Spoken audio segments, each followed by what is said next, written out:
everybody, welcome to this playthrough for hole number 13, 14 and 15 of the St. Andrews Links here on the channel. Here I'm playing from the 30 once again, and we are going to play just with free-to-play balls. Pay attention to my instructions, pay attention to what I'm saying in the video. There are different ways to playing some of the holes, and some holes is just, completely straight forward. You can find the information in the info box on the right hand side for club distance adjustment, elevation adjustment, also a ball and club type I suggest you to play with.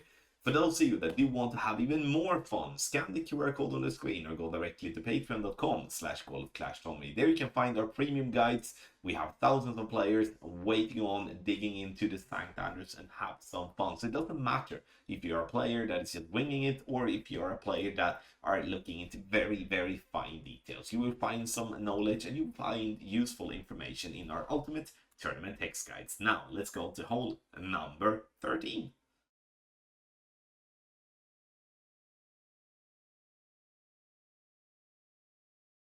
We go to hole number 13, and this is one par 4 again, and this time it's kind of a split thing here with this one, especially from the 30. If you have a crosswind or a tailwind or a combination, then it's going to be fairly easy to bounce over that rough, and then we could possibly get ourselves a chance for the hole in one. I've said it's that too many times for being over 18 hole, I feel, but the St. Andrews doesn't really offer much complexity. However, though, if we do have a headwind here, we are somewhat forced to be a little bit innovative here. And I like to do a little rough bump here, where we're going to use the rough as a ramp. Now, ignore the double great left because it's the principle that we're looking for, or like the outcome we're looking for. You see how we ramp that ball up and leave ourselves a wedge. Now, that's kind of the worst case scenario I feel on this hole. Like if we do have such a nasty headwind. Sure, there's going to be those people thinking here now, couldn't you use a wind ball? Couldn't you use topspin boost ball? And the answer is yes and yes.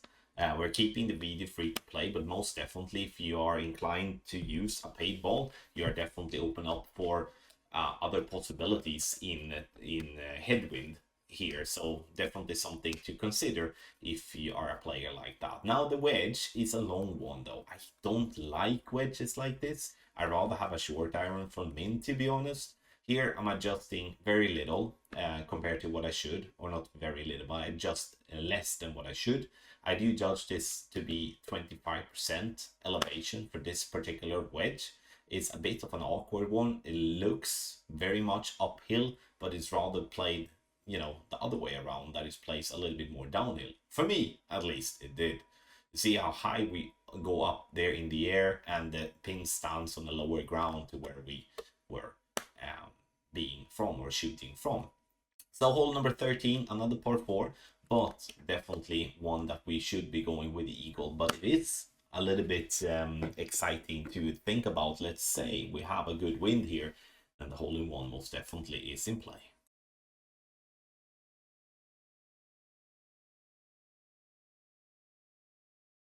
Hole number 14, the last of the par 5. Sounds like we have had loads of them, but no, this is the second of the par 5s, which is the last as well. Here we can play out to the left, we can play out to the right. It somewhat depends on what you prefer. The NMT route is going to be on the left hand side, and I've been going on both directions here, and there isn't really any value going right over going left and vice versa. So I just feel like go with the route that feels the best for you, and also what you feel is the safest way for you. Regardless though, if we do have a headwind, we're going to have to pull up with the most amount of topspin that we can, try to get it down the fairway. If we do have a wind ball in this type of scenario, it will obviously massively help, especially when we do get to the approach, which is not going to be a short iron, it's not going to be a wedge, it's not going to be a long iron, it's going to be a wood club when it comes to from distance here. But if we do have a tailwind, or we do have a straight crosswind, or maybe just a tiny bit of tailwind, a tiny bit of headwind, then we're going to see ourselves being able to push all the way up into long iron, which I do think it's the preferred way of going about it. Then we obviously have all the topspin boost and stuff like that that could be a very interesting way of exploring. Now this result here is just generally shit, but at least I wanted to give you a little idea how it looks. Now, you can see how the ball guideline is flickering back and forth. Why is it doing that? It's because I'm using topspin and I'm trying to rely on that slope on the green, which is bad. Here we should be going higher up, we should be using a little bit of backspin and somewhat avoid the area that is glitchy. You can see that we're pulling into plus yardage with our sniper, and the reason we're doing that is because we are closer to our max club. Again, the result is not something that I'm gonna applaud and, you know, put up on the wall, but you can see how it rolls there, and in the end though, we do have loads of fairway and loads of green to play on, so the eagle should always be locked in. But I do definitely feel that this is going to be one of the holes that's going to be classified as kind of the tiebreaker hole, where if dropping this one, you are definitely going to get a drop that not everyone is going to get.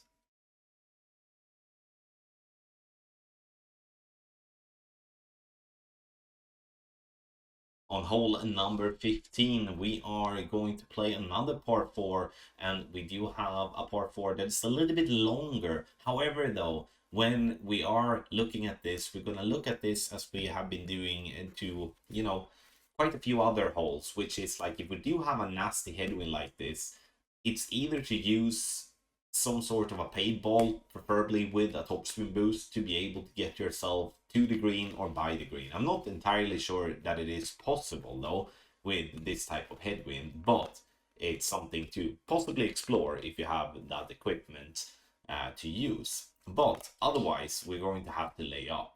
And the beauty with not such a long par 4 is, like, even if we're not even trying to push our luminary ball in this direct headwind, we're still reaching easily down into short iron range.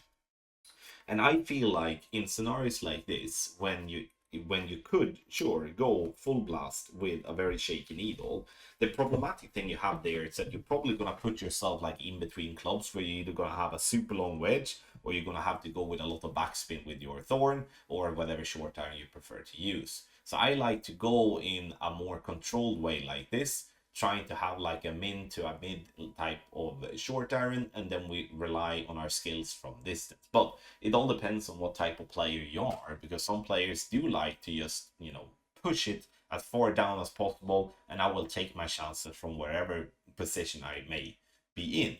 But for me personally, tournaments is all about consistency, and if we can't take a second shot in a consistent way, then we will definitely be in a disadvantage to our opponents. We bounce on the beginning of the green and it falls down towards the pin. Again, a lot of things to be said about this type of par 4. I always think it's interesting with new holes, but depending on the wind, we're either pushing it for green or we're being smart, playing for a short iron. Thank you everybody for watching this playthrough for hole number 13, 14 and 15 here for the St. Andrews Links. If you do enjoy the video, make sure to hit the thumbs up. If you want to see more content, check out golfclashtommy.com. If you do want to improve your game and have some fun in the meantime, scan the QR code here on the screen or go directly to patreon.com/golfclashtommy via the link that is in the description down below.